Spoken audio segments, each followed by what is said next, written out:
Mary Jane Watson, an aspiring journalist, has landed an incredible opportunity to interview Spider-Man for a video competition that could help her land a job at the prestigious Daily Bugle. Her friends, including Peter, Sam, and Harry, are skeptical about her remarkable feat and question how she managed to secure such an exclusive interview. However, Mary Jane keeps her secrets close to her chest as she eagerly awaits the moment to meet the famous web-slinging hero. Suddenly, out of nowhere, Spider-Man arrives at the scene of the interview, sitting gracefully on the rooftop in his iconic red and blue suit. Mary Jane is awestruck, and her nervousness turns to excitement as she begins the interview. Spider-Man responds with ease, his superhero confidence shining through. Mary Jane is amazed at how articulate he is, and how he's able to balance his superhero duties with his personal life. She hangs on his every word, taking diligent notes and asking follow-up questions. For the next hour, Mary Jane asks Spider-Man about the details of his personal life, and she listens intently to every answer. Just as the interview is about to conclude, the ground beneath them begins to shake. Mary Jane feels a sudden jolt and loses her balance, but Spider-Man catches her just in time.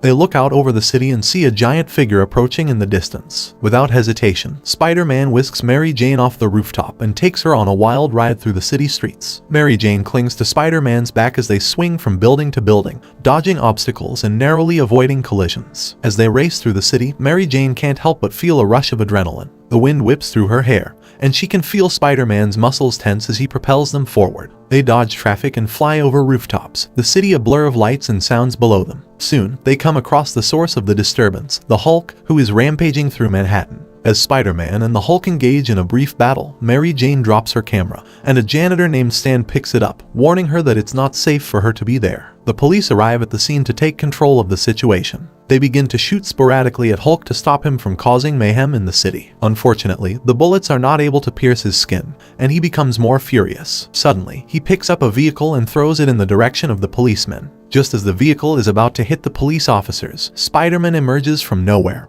webs the vehicle, and prevents it from hitting the policemen. Hulk moves towards Spider-Man, but he is hit by a vehicle from behind, which stabilizes him for a moment. Some passengers on board the vehicle fall off the vehicle as a result of the collision, but Superman saves them again. Hulk then appears behind Spider-Man and throws him away. Spider-Man gets up again to attack Hulk by sitting on him while standing and trying to hit him very hard, but he is no match for the huge figure. He hits him, but Hulk feels nothing. Hulk then throws him at a screen, making Spider-Man fall the second time. He immediately webs Hulk's face to block his vision while the huge giant clears his path, angrily, to reach Spider-Man again. Hulk then explains that he is not attacking Manhattan, but rather trying to stop the supervillain Energy Man, who is causing destruction all over the city. Hulk has been throwing vehicles at the invisible Energy Man, and not deliberately destroying the city of New York. Spider-Man explains this to the police and asks them to leave the scene, as it is not safe for them. He promises to handle the situation and save the city from destruction. Spider-Man contacts Nick immediately and asks for backup. Spider-Man and the Hulk team up to fight Energy Man, barricading themselves in a subway station.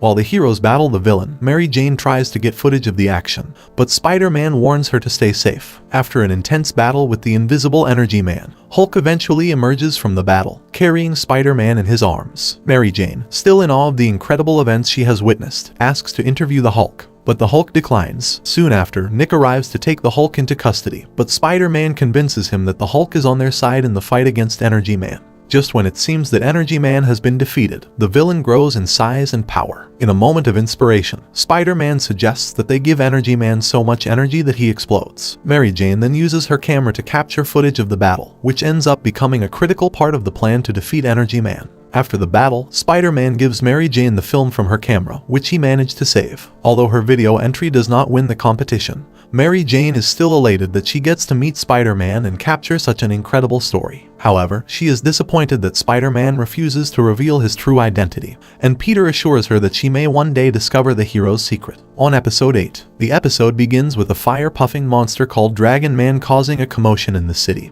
and getting into a fight with the police, who are trying to stop him. From nowhere, Black Spider attacks Dragon Man and defeats him. People around the vicinity shout in joy and applaud the new savior, who they think has just replaced Spider-Man. Peter Parker is not feeling well. He has come down with the flu and can see what is happening on the television. He is troubled as he is not well enough to protect the city but is more concerned about if someone else has replaced him. Peter watches from the safety of his home as the Black Spider takes down Dragon Man and becomes an instant sensation. Even J. Jonah Jameson, the famously critical editor of the Daily Bugle, is singing the Black Spider's praises. Peter's friend Flash Thompson, who used to be Spider-Man's biggest fan, throws out his Spider-Man shrine and replaces it with a shrine to the Black Spider. Nick, the head of S.H.I.E.L.D., is also intrigued by the new hero and decides to investigate. He rounds up some other superheroes, including White Tiger, Iron Fist, Power Man, and Nova to help him figure out who the Black Spider really is. When Spider-Man shows up, sneezing and sniffling from his flu, White Tiger reminds him to keep his distance. The group of heroes, consisting of Spider-Man,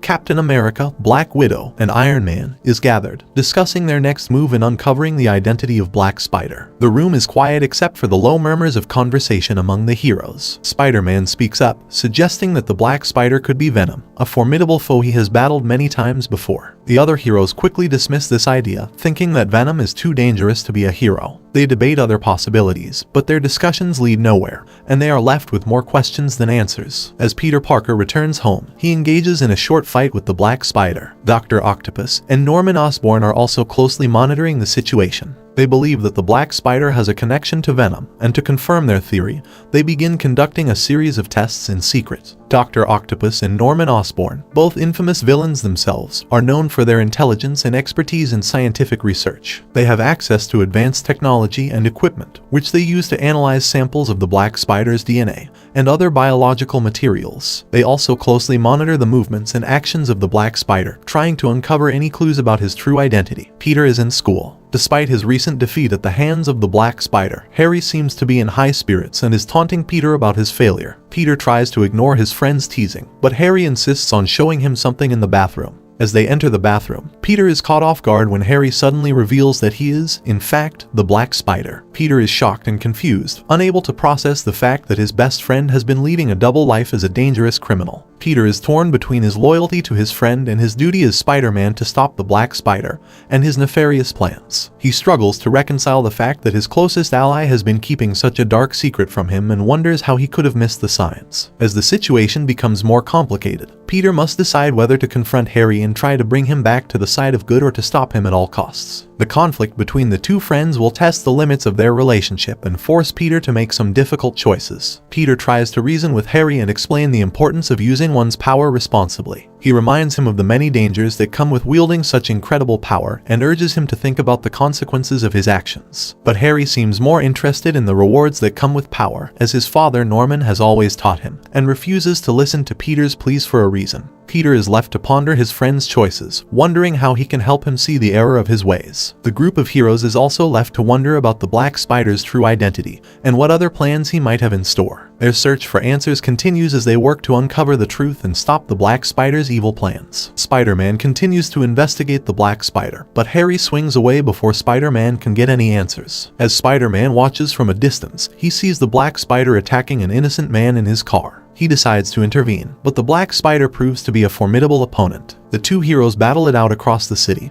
and Venom starts to take control of Harry's body. Spider-Man realizes that he needs to get the symbiote off of Harry before it's too late. The battle eventually leads them to Oscorp, where Spider-Man saves Norman from Venom's grasp. The two enemies end up battling on the rooftop of Oscorp, and Spider-Man manages to short out the symbiote with an electric board, destroying it for good. As the battle ends, Spider-Man triumphantly declares that the alien symbiote is gone for good. However, little do they know that a small portion of the symbiote has managed to sneak into Harry's ear unnoticed. Suddenly, Harry screams in terror as the Venom symbiote takes control of him. After the battle, Spider-Man wonders whether he should reveal his secret identity to Harry, but he ultimately decides against it, knowing that it would only complicate things further. He reports back to Nick, who is still skeptical of how much Spider-Man is willing to reveal. The next day, Spider-Man's flu has been cured, but his teammates are angry with him for spreading germs around and infecting them. As Spider-Man tries to flee from his angry teammates, he realizes that he needs to apologize for his mistake. He knows that he needs to take responsibility for his actions and find a way to make it up to his friends.